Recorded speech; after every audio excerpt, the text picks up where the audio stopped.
adjust this a little bit more. Actually, let me scoot over so I'm kind of off-centered. That's a little bit better. Okay. Hey everybody, it's your girl DJ with Plan for Keeps podcast, and today we have a special guest. We have Sherica Matthews. She is a life coach, relationship expert, project manager, and electrical engineer. She is passionate about helping ambitious women create successful relationships that complement their successful lives. As the visionary behind Feminine Success Mastery, she has combined 5+ years of speaking, teaching, and coaching to bring you the inspiration and information you need to experience a total life transformation. So today she is here to speak on a lot of different topics: um, mediocre relationships, settling versus compromising in relationships, dating over 40, online dating tips and strategies, toxic patience, the fixer mentality versus the helper mentality, losing yourself in a relationship, and influence and manipulation. We're going to try to touch on all of these topics. We'll see how the conversation goes. How are you today, Sherica? I am well. Thank you for having me. How are you today? I am doing pretty well. So I want to kind of just dive in. So you're an electrical engineer. That sounds like a pretty successful career, and it's totally not relationship related at all. Could you Right. tell us how you started your journey as a relationship expert and a life coach? It was actually on accident. I had no intentions of doing anything other than being an engineer. And so years ago, I had actually gone through a divorce, and I was engaged afterwards and actually had the guy break up with me during the engagement. And so Wow. I was talking to a really good friend of mine who's also a pastor, and when I process things, I write things out. Like if I go to a pastor, if I go to a counselor or a therapist, I'm gonna have like a 2 or 3 page letter just to get my thoughts out, because it's kind of how I process things. Got you. And so I would just email him these things before I would talk to him. He was like, Sharika, you have such an amazing story. You have such good insights on things. You really should share your story. I'm like, no, I'm an engineer, not a writer. No, thank you. And so after a lot of urging from him and a couple of my other friends, I decided just to test the theory. And I put my story out there. I appeared on a couple of podcasts. I wrote a book. And the reason that my focus has been on relationships is because that's the one thing that's really made me unique. And it's the one thing that I'm truly passionate about. Even as a engineer and a project manager, everything I do is based on relationships. But what I've found is that women who are successful, who have these high paying jobs or high profile jobs, I should say, engineers, project managers, scientists, doctors, lawyers. These are the group of women who tend to struggle the most in Right. relationships. I was one of them. Like I just said, I went through a divorce and a broken engagement all in less than 5 years. Like who does that? Yeah. And so it really hurt me because I really love people and I love relationships. So I'm like, okay, something is not right here. And I had to do my own healing process, do my own deep dive and studying and learning what was it that I was missing? What was it that I was or was not doing that was causing me to experience all of these relationship issues? Because I do believe that if we as humans, not just women, just human beings, if we don't learn to master relationships, we're going to miss out on the whole point of life, That's a right? fact. Yeah. Because I think that when God created man, that if he just wanted us to be by ourselves, he would have made one person at a time. He would not have made, couples and tribes and clans and all that good stuff. Right. So we're meant to have relationships, but we just haven't learned to master the art of relationships. So that's why I do what I do. Okay, awesome. Before we dive into one of the topics I'm very interested to speak on, I want to know your theory on why it's so hard for high profile women to settle in relationships. Like I have my own theories on why that may be, but I would love to hear yours. Yes, there's actually a couple of layers to that, and I'll tell you my experience with it. So although I was in a high profile career, I worked very hard. I achieved a lot of professional success. The thing that was driving that professional success was fear of failure. And it was fear of not being enough. And that personal drive actually showed up in my relationships. So when that fear of not being enough or being too much or failing or disappointing or not being just right, that shows up in your relationships in a way that sabotages your relationship. It shows up as settling for less than what you deserve because you don't really believe that you deserve exactly what you desire, because relationships are so, I would like to describe it as abstract. You can't really touch relationships, right? You can touch a report at work. You can touch your computer at work. You could Yeah. touch your degree. Those are tangible things. They teach us how to do those things, but no one has actually taught us how to be in relationship with one another. High profile, high earning, high achieving people, we're a type A personality. So we like structure, we like direction, we like, you know, tried and true methods. We don't like trying Right. and failing. We like tried and true. Right. As you know, relationships are no trial and error. Right. And so that's one of the things that I'm having to get women to work through is, where does this fear of failure and not being good enough, or this fear of not fitting in, that's driving you to be successful professionally but holding you back in your personal relationship. And I know one of the things that you talk about in your podcast is this attachment style. Yeah. And that is something that's rooted in us, that when we are, 6 months old, 5 years old, 10 years Right. old, and we don't really understand how those relationships we have with our parents, our siblings, our friends growing up affects how we see ourselves, how we feel about ourselves, and then how we show up in relationships. So Absolutely. that's like my overall theory, of my working theory around why women struggle so much in relationships. I know with me, I either felt as if I could not have what I truly desired, or I felt like I was too much for any type of man who desired me. I mean, I bought my first house at 25. I had my own car. Like, I did things, and I'm proud of it. And I never want to dim my own light. But at the same time, men that I was looking to date did not have those same physical accomplishments. So I had to change what it was I was looking for. Because, yeah, having a man who makes six figures is nice. Having a man who has a car is nice, and a home is nice. But having a successful relationship is so much more than that. You have to peel back the layers and look at his values, look at his character, look at Right. the fruits in his life. Because if he has strong character and integrity, and he has willpower and ambition, all the physical things will come. But different life circumstances at that time may show up in his life differently. So I teach women how to analyze and really learn or recognize the data, gather the information, and see what are his character traits saying about him, and then what are the fruits in his life. Like, who you are shows up in your surroundings, from your Right. friends to your job title to everything else. So you have to take all of that into account, and not just his bank account, and not just what type of car he drives. Does that make sense? That makes a lot of sense. Yeah. Thank you for that breakdown. Thank you so much. Yeah. Okay. So I want to dive into these topics, and I'm not going to go in any particular order. I know the one that popped out to me, and it touches a little bit on, just a little bit on what you said, because I feel like my job is not high profile, but I know versus the guys that I dated, I made way more money than them, and even way more money than people who graduated college. So I'm a recruiter. And Mm-hmm. as a recruiter, depending on the company you work for, you can make a lot of money. So the fixer mentality versus the helper mentality, I've struggled with this in all of my relationships, and I'm still working on myself in regards to this topic. Can you touch on what that means to you Yes. and how you work with people when it comes to this?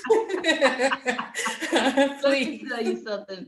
I don't think I've met a woman who has not struggled with this on some level, right? Really? Um, yeah, because, and I think a lot of it stems from how, especially our generation, how we were raised. We were in this generation to where, okay, our mothers were more domesticated, right? True. Our fathers were usually the breadwinners. And so, intentionally and unintentionally, our parents raised women to be more ambitious. They raised women to say, okay, don't ever feel like you have to depend on a man. Have That's your own true. job, have your own money, have your own car. And so we created this mentality of working hard and and we were also told, and I see this sometimes in church as well, in religious organizations, that women are the glue that holds people together, holds the family together, holds the relationship together. Yeah. We are told that it is our responsibility to set the tone of spirituality in the home, that women are more spiritual than men. So we have always, not always, but at least in the past 40, 50 years, women have been raised to compare and contrast ourselves with men. And we have been told and ingrained that it's up to us to fix the brokenness. Yeah. And so think about that. You have been receiving these messages since you were 5 years old. And now we're 25, 30, 35, 40, and we're still trying to fix everybody's brokenness. That's a fact. I mean, it hadn't even addressed our own brokenness, right? Right. And so that fixer mentality shows up in relationships and say, okay, this man, he's a good man, but I need to fix the way he dresses, or I need to fix the way he cooks, or I need to fix his life problems. He's not at the place where he needs to be financially. So let me take a hold of the finance. Let me fix that for him.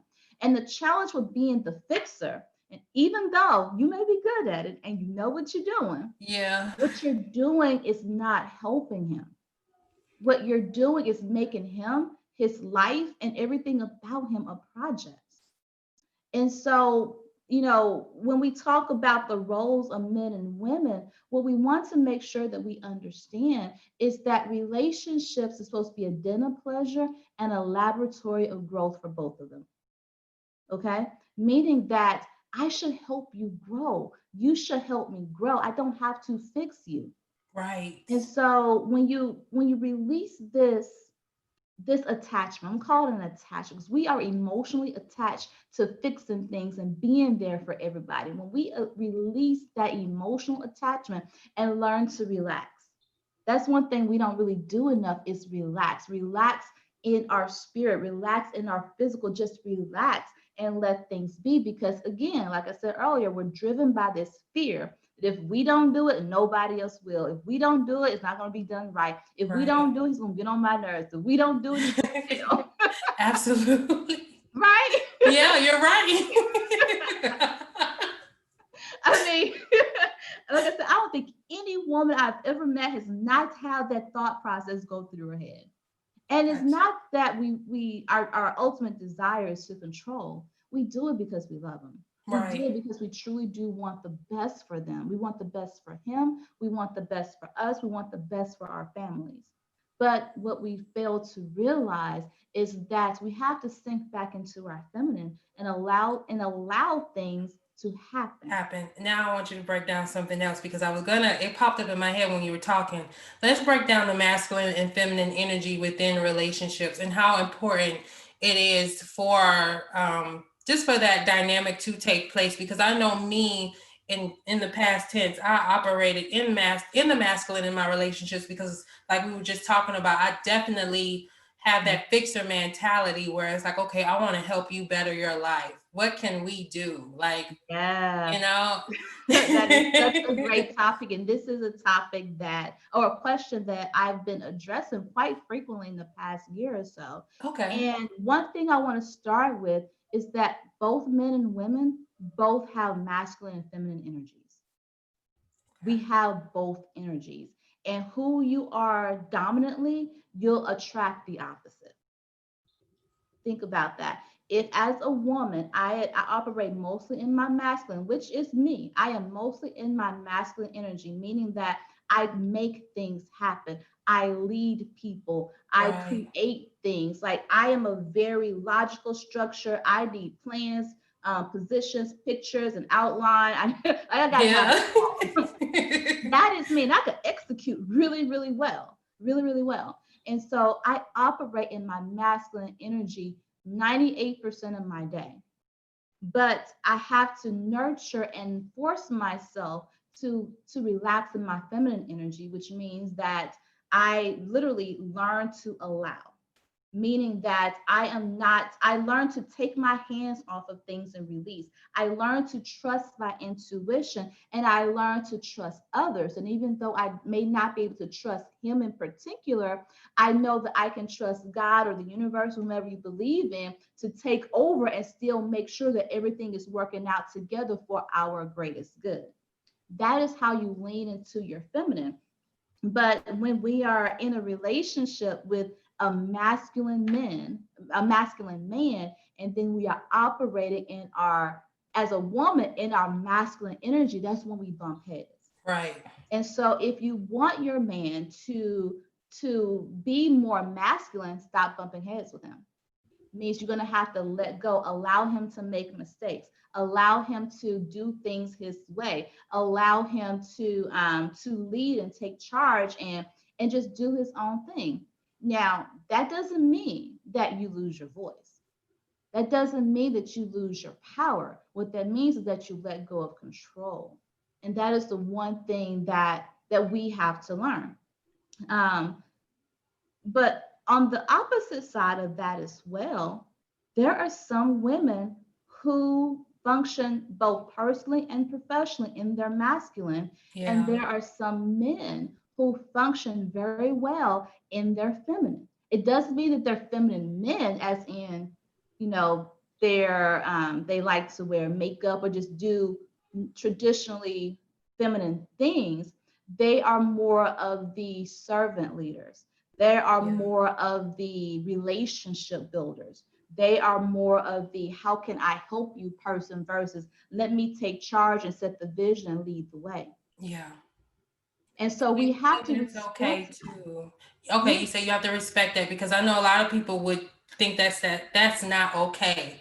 right. And that's what we've been taught, that it's not okay. But if it wasn't okay, then he would not have been created in that fashion. I believe you see, I can agree with you there. I Yeah, can.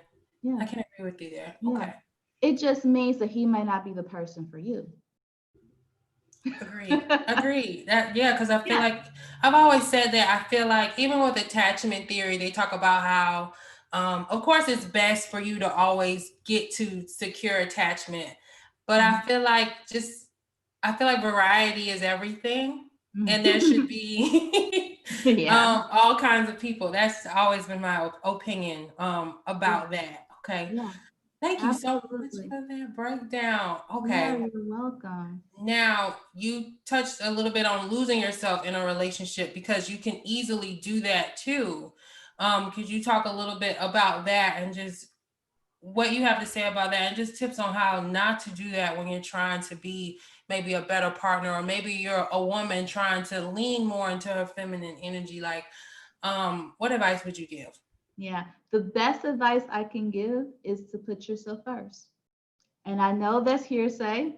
I know we talk a lot about it in social media, right? But when Right. it comes to actually acting it out, It's hard. it's very challenging because I love him, so I'm going to make sure that he's okay. I love my children, so I'm going to definitely make sure that they got everything they need. I love my parents. Like we love so many people, and by nature, most women are relational. Right. And plus, we've been taught it's our job to take care of everybody. But as we all know, you cannot pour from an empty cup. And so the first thing I would do is put yourself first so that you have the mental strength, the emotional strength, and the spiritual strength to take care of everybody. But also you want to make sure you have a life of your own. I've been engaged in a couple of conversations this past month about the whole concept of two becomes one when the Bible talks about marriage. And two becomes one doesn't mean that you lose your identity. I'm still going to be Sherica. You're still going to be DJ. You just now create a life together as one, a life going in the same direction. Right. So sometimes we get, especially for us, again, referring to ambitious type A, successful type women, we get so caught up in doing. I have to cook, I have to clean, I have to go to work, I have to help the kids with their homework, I have to go visit my parents, I have to call my best friend 3 times this week because she's going through something. We are so caught up in doing that we Right. forget to be. And when I ask the question, if I were to take away your title, the many hats that you wear, who are you? A lot of people can't answer They that can't question. answer it. They So you cannot. have to always have your own life and own your life. It doesn't mean that you exclude the people that you love, but you have ownership of your life like you have ownership of your heart. And so lean into who you are and constantly remind yourself of who you are and carve out time just for you to do the things that you like. And one of the things that's so very important when it comes to not losing yourself in relationships and even just for the overall health of the relationship is to remember that you're human, and that means that you're constantly evolving. So in one of the classes I talk about the foundations of relationships, and it's trust, communication, intimacy, and conflict resolution. But what this refers to is intimacy. You cannot be intimate with another person until you're first intimate with yourself.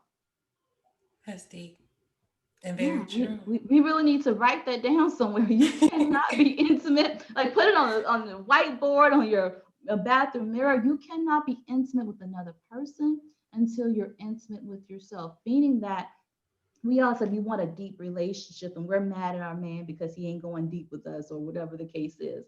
And the challenge is that if you only go 2 levels deep within yourself, you can only go 2 levels deep with him. And if That's he it. only goes levels deep within himself, he can only go 2 levels deep with The him. truth. That's very true. And I had to learn that myself. Like I always wanted a deeper relationship in past relationships. And that's at the time when I didn't do the healing and the self-work. And I realized I was nowhere near intimate with myself. And I didn't go deep with myself. And going Yeah. deep with yourself, it's not just about trying to fix somebody and help them. You know what I'm Yeah. saying? It's It's deeper than that. understanding. Right. Yeah, it's understanding why you want what you want.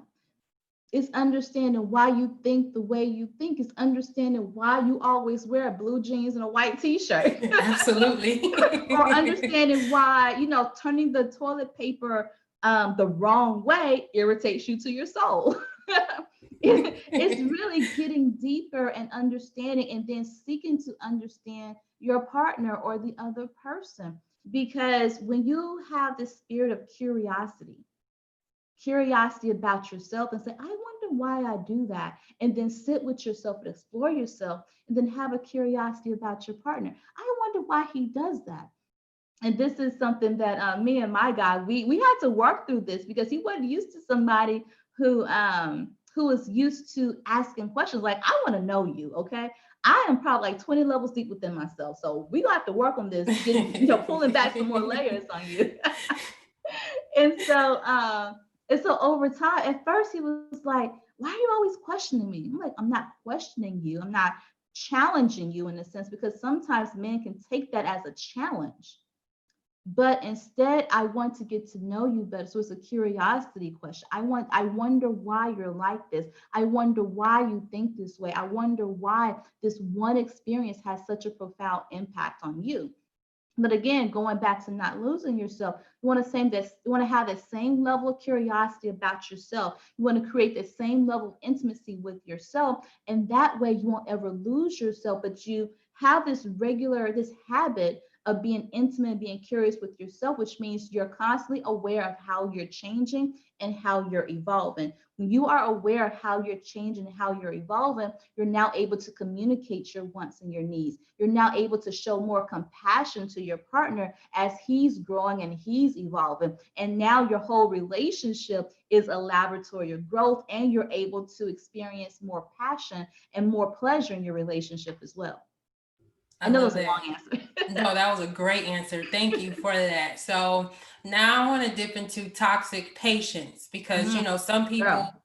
will be waiting on somebody, and the other person might be around, but mentally maybe they've moved on, or whatever toxic patience means to you. Could Yeah. you go into just detail about that, because that's a general statement that can go in a lot of different ways. Yeah. So when I say toxic patients, what I mean is the excuse that women give to themselves to allow them to stay in an unhealthy, toxic, and abusive relationship. We stay in these relationships saying, oh, he had a bad day, or he just going through some things, or he's been blackballed from a job and he just can't find a job. Like, we make up these excuses. We're saying, no, I'm just being patient with him. And you find yourself being patient with him for a year or 5 years or 10 years or even 20 years for him to get his ish together. And so when I say toxic patience, that's what we're talking about, because we have convinced ourselves that we're being patient, but what you're really doing is settling.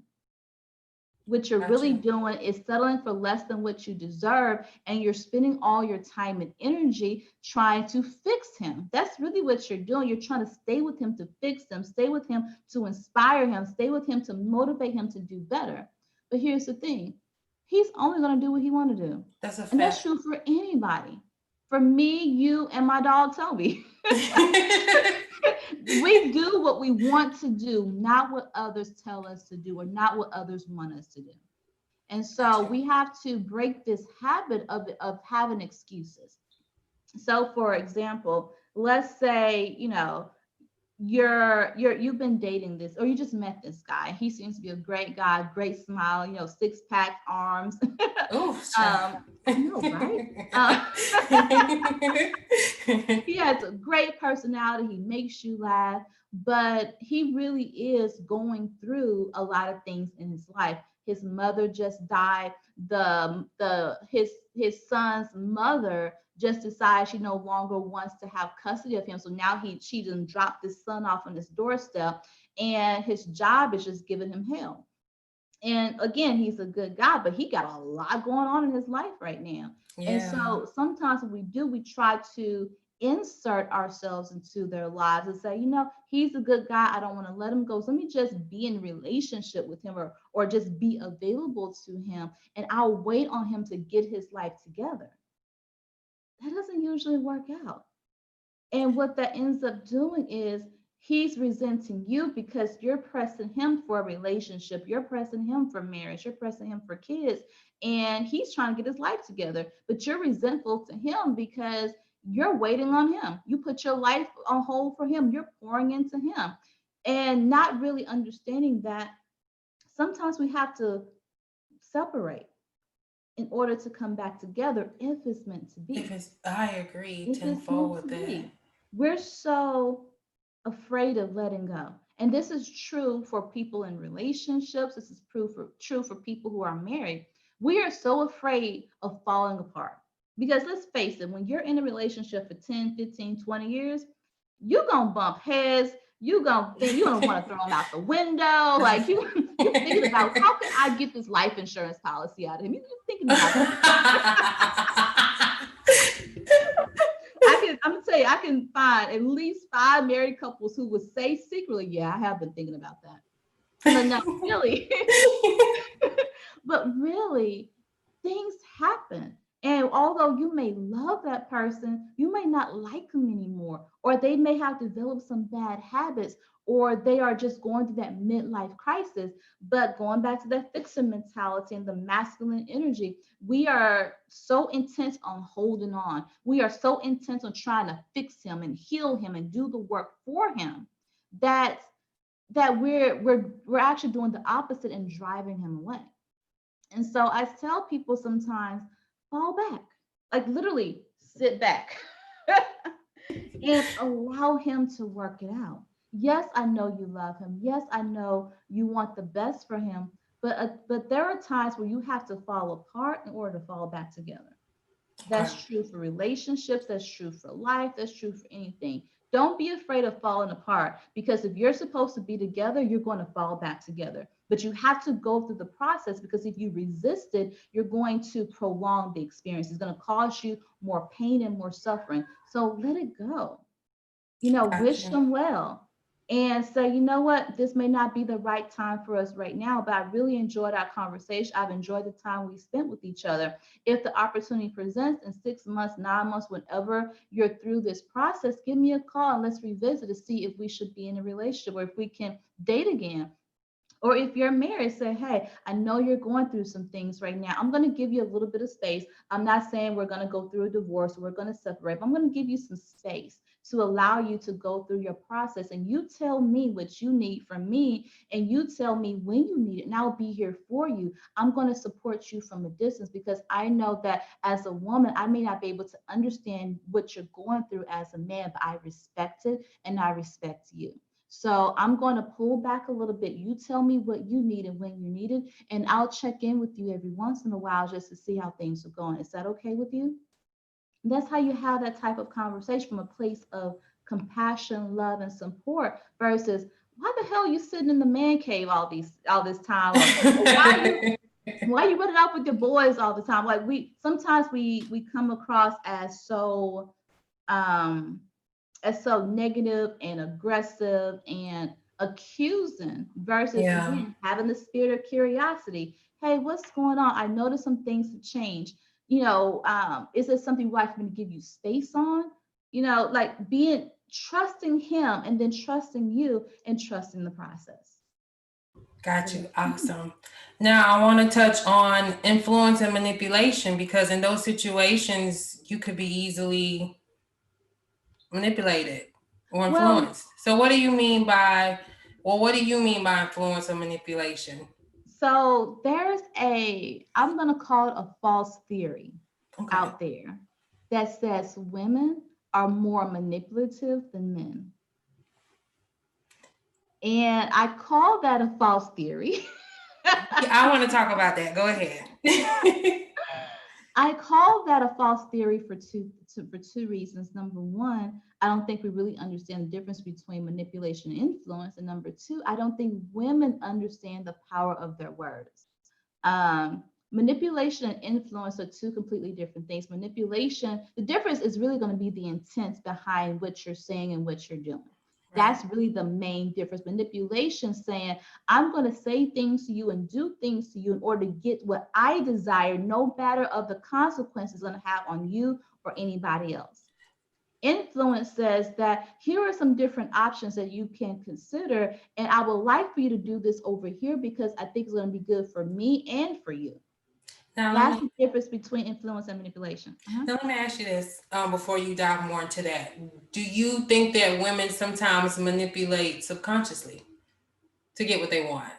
Yes, I do. Okay. I do.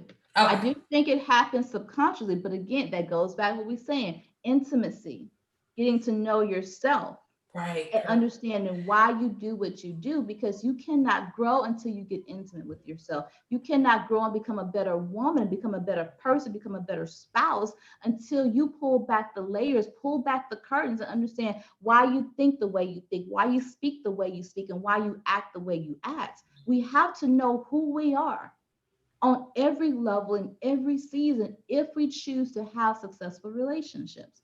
And that's a successful relationship with yourself and with another person. Agreed. So when it comes to influence and manipulation, I see the opposite happen too. Women have been told so many times that women are manipulative, women are always scheming and trying to get stuff out of men that we cower back. We don't speak up. Like we are afraid of asking for exactly what we want and desire in a relationship because we don't want people to think bad of us. We That's don't true. want people to say that we're being manipulative.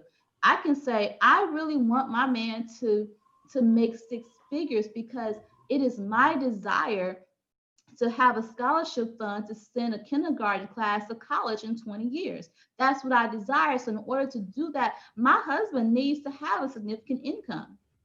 But we are afraid to say that because if I say I want a man with six figures, then it's like, well, you're just a gold digger. You're trying to get something out. You just want the lavish lifestyle. It's like, no, I bring something to the table too. We're both contributing, but we don't ask for what we want because number one, we don't understand it. We don't understand the reason why we want what we want. And number two, we are afraid that people are going to think badly of us and And accuse us of being manipulative and controlling. it's terrible. It's so terrible. Now I'm gonna interject something really quick. Mhm. This has been floating around the internet for about a week. Did you see this other Wow. dating coach I and already know that what one you're going to say. that video hurt my soul. Do you hear me? Let me tell you, Please give me I your tried opinion my on best not that. to watch that. Did you watch the whole thing? I Because did. this I got a whole headache. I made right. it. Yeah, I had to stop about half. I watched the clip and then I tried to watch the whole video and I got a headache, like my whole Just forehead. and and I was talking to my other friend about it, and she said he was very rude, but he made some valid points.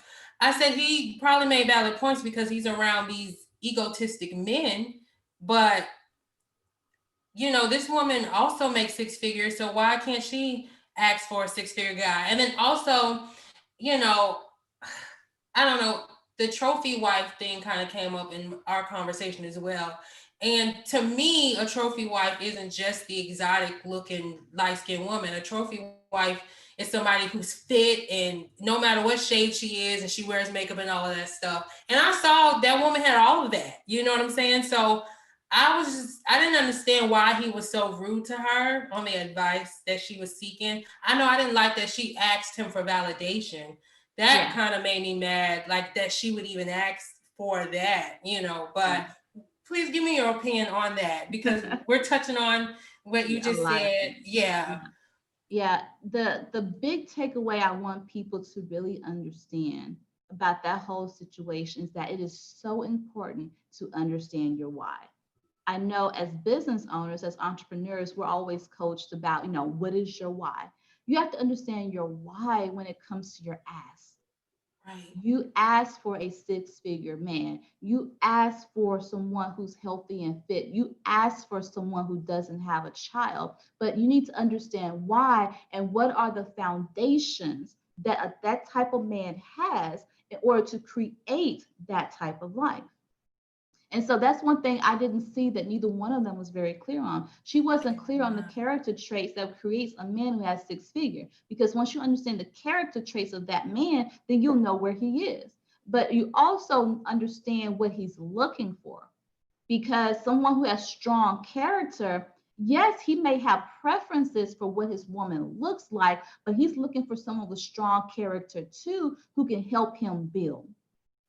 And so when you understand who he is on a character level and who you are on a character level and how to build and create something together, then you know how to display those character traits because it's not going to be a moment of, okay, I'm going to go to the golf club because I know that's where rich men reside. No, you're going to be busy building and living your own life because your character traits has you out here volunteering at a women's shelter. Okay, I think I just lost DJ. I'm going to pause here for a second.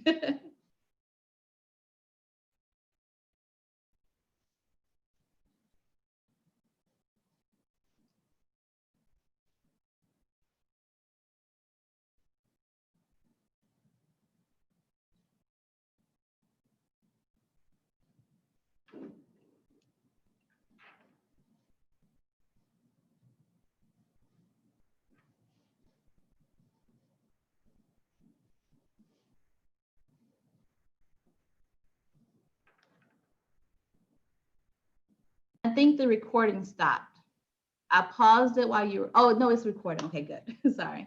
All right.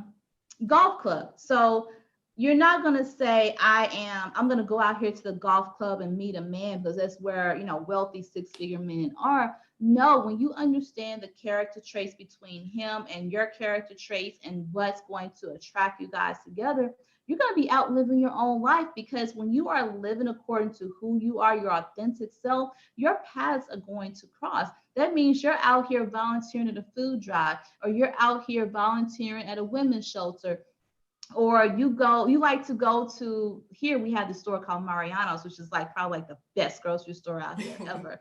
uh, or you might meet at Whole Foods, but because of who you are and your character trait, you're going to go places that people like that frequent, and you're going to exude that type of energy, exude that type of posture that will attract those type of people to you. Because when the I forgot the guy's name, the coach, the so-called coach anyway, he was saying that that six-figure men only want women who look a certain way, or six-figure men want someone who's like this superficial thing. Right. um and that all of his friends are like that. But in my circle of friends are women who are successful, men who are successful, and I would dare say, with the exception of one, I want to say all the men that I know are six-figure earners Okay. or better. And the women are too, and they're in relationships. So it's about the company that you keep. If Agreed. you're keeping company with men who only want, someone who's 5'5" and a size 0, and that's how he makes all his choices, you need to look at your circle. That's a That's a reflection of big fact. you versus a reflection of the whole of all of us in that dating range, It's a big right? fact. Yeah, I know. I was talking to that same friend, and she was like, what did she say? She was saying like how most guys who have a lot of money, that's what they look for. They look for a particular type, the exotic type, and they go to, like you were just kind of what you were describing, those golf clubs or those parties, Mm-hmm. and you know, those guys only, they don't look for women with ambition. They look for women who are available to them, and that's all those men want.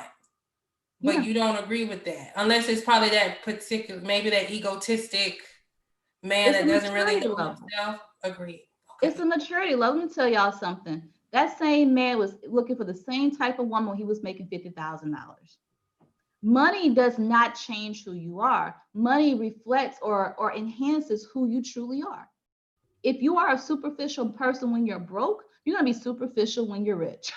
Let's be real about that. If you're selfish when you're broke, you're gonna be selfish when you're rich. And so, yes, I think in mainstream media and in social media and things of that nature, we are always highlighting how, rich men want these exotic looking women, but we fail to realize that there are still rich men who want a woman of character, whether she looks like, a supermodel, or she just looks like me.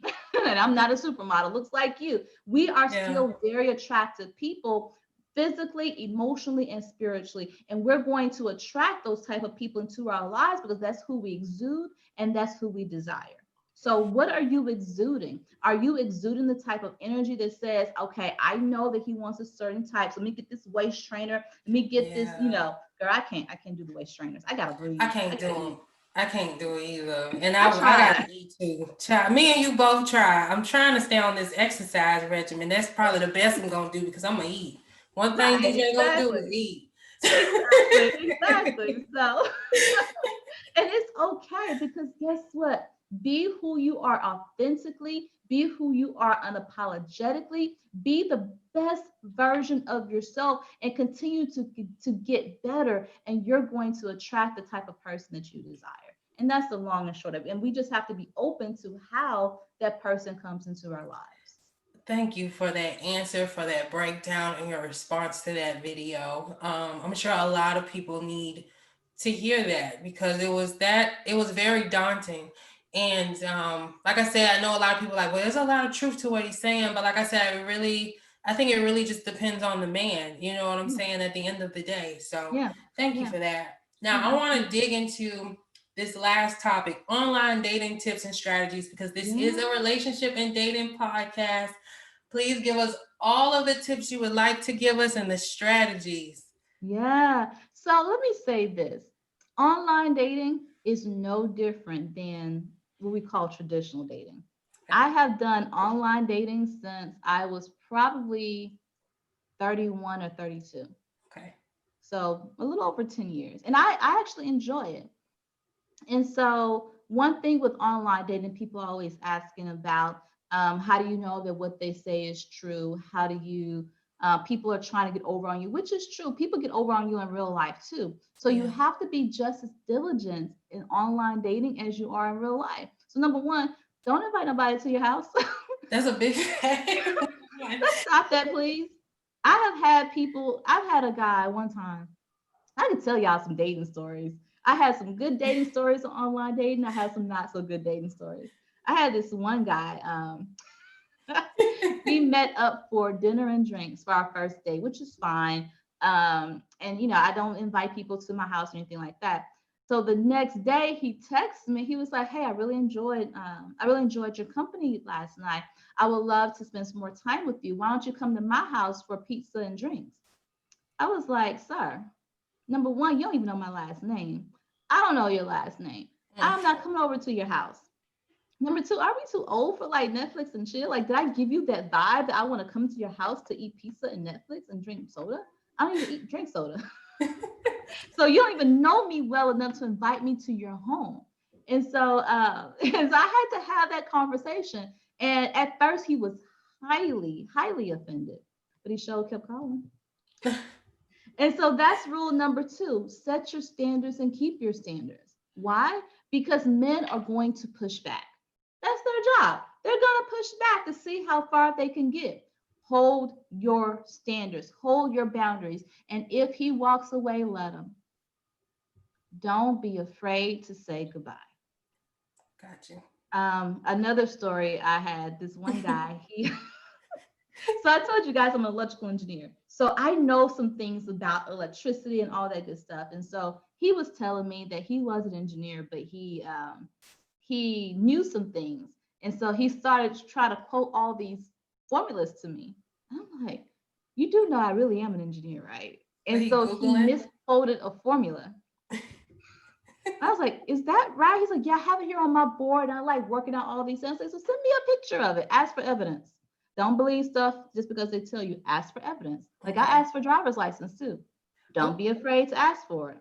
And I'll send them mine. I'll take out my driver's license doesn't have my current address, but I'll just block out my driver's license number, but ask for evidence. And so I come to find out we had gone on the first date already, and I already knew that he was lying about something. So I said that I really don't think we're going to be a good fit for each other. I sent him in a text message because one date hadn't really been talking that long. I thought it was just cool to do that because he kept insisting that he was going to come to my house and pick me up for dinner. I kept telling him, "No, I don't know you. You're not coming to my house." And he kept asking me and asking me and asking me. And I wow. said, "Because of this, I don't think we're a good fit for each other because we're clearly not on the same page of what the dating process looks like." Girl, he tried to cuss me out from here to the moon. Oh, so you made a really good, great decision. And it's not like you Absolutely. ghosted him. You Absolutely. actually, Not like I ghosted him. I you, told him, "I don't think this is a good fit. We have different expectations out of each other. I wish you well. I think you're a good guy. I just don't think we're meant for each other." Oh yeah. He went off on me. Via because he tried to call, I didn't answer. So he sent me this long text message. I'm like, man, oh. dudes be texting these days. A long text message. And I was like, wow, that was interesting. So yeah, I blocked him. My block game is strong. Don't be afraid to block people. You can block them on your cell phone, or you can save all the numbers under the title called "Do Not Disturb" DNA. There you go. Oh, no, "Do Not Answer." I'm sorry, "Do Not Answer." I saved the name as "Do Not Answer." I have like 20 phone numbers under there because I'm not going to answer the phone with you call because my boundaries are very clear and very strong. If you violate those boundaries, then we have nothing else to talk about. And I am very clear on that because the moment that I allow someone to talk me out of my boundaries, he can talk me out of anything.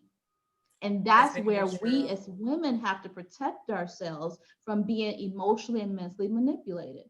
Because the saying is still true. A lot of women, we fall in love with the things that men say, not with what they do.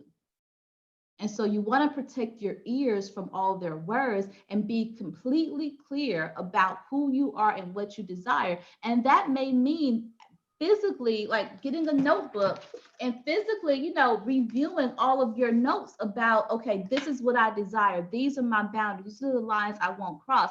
Keep them at the forefront of your mind. I am a big advocate of writing things down and reviewing them every single day. Because the more you see, repetition is the mother of learning. So Right. the more you see it, the more you repeat it, the more ingrained it gets in your mind. And so that's how you're able to ward off people who are not going to honor you, who are going to waste your time, who are not a good fit for you. It doesn't make you a bad person. It doesn't mean that you have to be rude, but you can just simply say with honor and with grace, hey, I think you're a great person, but I don't think we're a good fit for each other. I wish you much success in the future. And that's okay. And it's up to him how he receives it. If he receives it in a bad way, block him. You ain't got to listen to That's it. it. Keep it simple. Um, what else would I say about online dating and relationships? I think it's just gonna be just that. Have fun. Have fun. That's a You know, big one. yeah, have fun and ask questions. I oftentimes I used what I when I was on online dating, I would see how well they could have conversations via text or via messenger. I would not immediately give them my phone number. I want to see how well of a conversationalist you are, because with my job, I'm not always able to get to my phone, but I could see a text message. I could respond at my earliest convenience versus picking up the phone. But I do talk on the phone, but throughout the day I'm not always able to do that. So I really wanted someone who could communicate for both verbally and written or text message wise. And then when we progress from there and I give them my number, okay, how well do our first levels of conversation go? And then after that, okay, we seem to connect, we seem to really kind of have this ebb and flow. Okay, cool, now let's go meet someplace public. Oftentimes it wasn't a real date, as you will. I would meet at the mall or at the park around people to see. Because more than once I've had quite a few people whose profile pictures did not look like how they really look. Oof. So I being at a park or a mall, easy getaway. Let me tell you, I think about my exit strategy. There's ain't nothing wrong with it. You hear me? I think about that. This one guy, I swear to you, he looked like Charlie Wilson, talking about he was 45. I'm like, baby, you 65. I don't know who you was trying to fool. Oh, I swear he looked like Charlie Wilson. oh Lord. I I had a kid couple of you those not. too. I believe it. I had a couple of those instances too, but I wasn't thinking about my exit strategy then. Yeah, Trying to be, that's when I didn't set boundaries like that. I would yeah, have caught all of that stuff in the forefront if I set my boundaries back then. yeah, Okay, let me yeah. ask you this. What would you say is the hardest lesson you had to learn within love and relationships? And then how do you apply it today? The biggest lesson I had to learn was to watch their actions. I was that person who believed what you told me. So when I was married, it took me, man, like I could not grasp my head around the fact that this man told me he loved me, but yet he treated me so badly. Like I Yeah. just, I could, my brain, I was what, 28, 29 at the time. My brain, I could not wrap it around that concept until, the straw broke the camel's back. And so I really had to learn to see people for who they are, because in that relationship, I had toxic patience. In that relationship, I was trying to be the fixer. Like in that relationship, I was trying to be everything I encourage women not to be now, but instead be the supporter, be the helper. But in order to help somebody, he has to be in progress, in motion of doing something for himself. And so I would get these men. I married the guy who didn't have much going on for himself, hoping that I could build him up to create something in him that I wanted to see in him. And so just really applying that to my life over the years has evolved.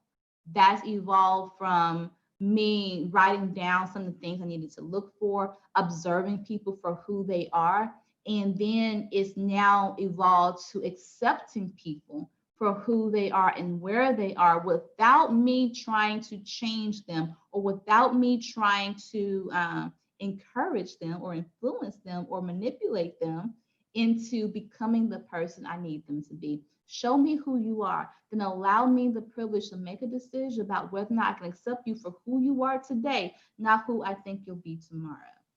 And so Gotcha. that's been the the biggest lesson, the hardest lesson, it was hard because you meet really good people. Like I have met some really good men over the years.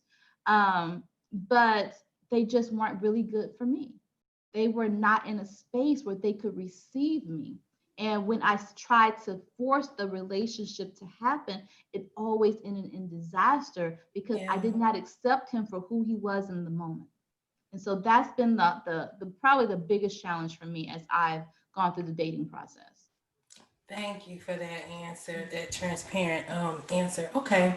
Now, where can the audience find you, Sherica? Yeah, probably the best place to find me these days is in my private community. I have a group on Facebook called Relationship Success for High Achieving Women. And I created this group because what it says, we talk about it today that I meet so many women who are, ambitious and successful who still struggle with relationships. So I created a safe space for us to have those conversations about creating that work-love balance, about figuring out if this is really the right relationship for me, about overcoming your trust issues and getting back into the game of dating and really learning to be yourself unapologetically. So we have a lot of those types of conversations in the group, so you can find me there. Again, it's Relationship Success for High Achieving Women, and of course you can find me on my website, sharikaAmatthews.com. That sounds lovely. I want to thank you so much for coming on today. Thank you. Yeah, and I want to thank all of the listeners who tuned in to listen to Sherica and all of the valuable advice that she has given. You can find me at P4K Podcast on Instagram and Facebook. And until next time.